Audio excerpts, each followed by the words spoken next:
দেখে চলতে পারো নি? ওই শালা নিজে ধাক্কা মেরে দিয়ে আমাকেই আবার গরম। এই আস্তে কথা বলো, তোমার মুখের গন্ধ আমার মুখে ঢুকে যাচ্ছে এসে। কি এটা কি তোর বাবার রাস্তা নাকি রে? এই মুখ সামলে কথা বলবি, বাপ তুলে একদম কথা বলবি না।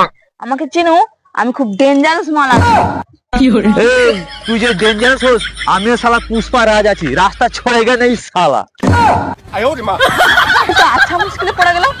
আচ্ছা পুষ্পা ভাই, তোমাকে দেখে আমার প্রচুর ভয় লেগে গেছে। যাও এবারে পাদরি গেলে সে নিকালো। সেটাই বলো। কত কিছু আমি লিস্ট করে আনছিলাম, সব ভুলে গেলাম এর জন্য, যত সব। যা, আমার সাইকেলের চেনটাও পড়ে গেছে, এবার আমি তো চেনটাও ঠিক করতে পারবো, আমার হাতটা কালি হয়ে যাবে। কাকে যে পাই। এই যে পুষ্পা ভাই, একটু আসো আসো আসো। কি হলো? বলছি আমার না সাইকেলের চেনটা পড়ে গেছে, একটু তুলে দাও না। কেন, আমি কি তোর বাবা চাকর নাকি যে সাইকেলের চেন তুলে দেবো? এক্ষুনি তো তুই আমার সঙ্গে ঝগড়া করতে ছিল। একটু সাইকেলের চেন তোলার জন্য তো আমাকে পটাতেই হবে, নাহলে সারা সহজে সাইকেলের চেন তুলবে, যা খেপে আছে। বলছি কাল তো সরস্বতী পূজা, আর কাল না আমার সঙ্গে ঘোরার জন্য একটাও সঙ্গী নেই।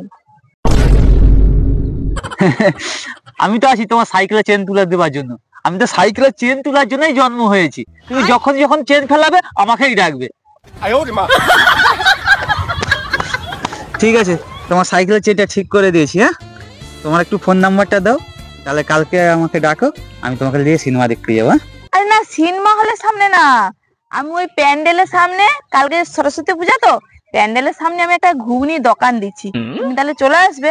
আমার সঙ্গী নেই তো, কেউ যে পাতা ফেলানোর একটা লোক নেই, তুমি এসে পাতাগুলা গুড়ি গুড়ি ফেলে দেবে। ঠিক আছে, কালকে তাহলে প্যান্ডেলের সামনে তাড়াতাড়ি চলে আসবে। শালা বেকার বেকার চেনটাকে পরান করালো, বাজে, হাতটাও নোংরা হয়ে গেল আমার।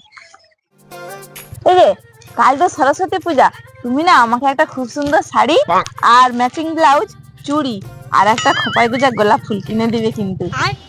তুমি কি সরস্বতী পূজা দেখতে যাবে না বিয়ে বাড়ি বরযাত্রী সেজে যাবে? দেখো, তুমি যদি আমাকে এসব না কিনে দিতে পারো না, আমি কিন্তু কালকে রতন ঠাকুরপুর সঙ্গে ঘুরতে চলে যাবো বলে দিলাম। এমনিতেই আমার মাথায় অনেক টেনশন আছে।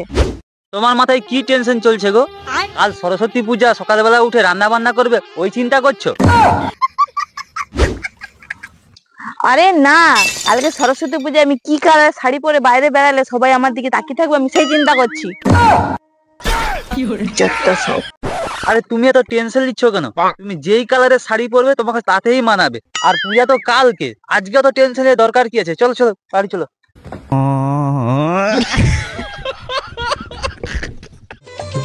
আরে বৌদি, কাল তো সরস্বতী পূজা, কাল এসে কি আমি তোমার শাড়ির কুচিটা ধরে দেবো?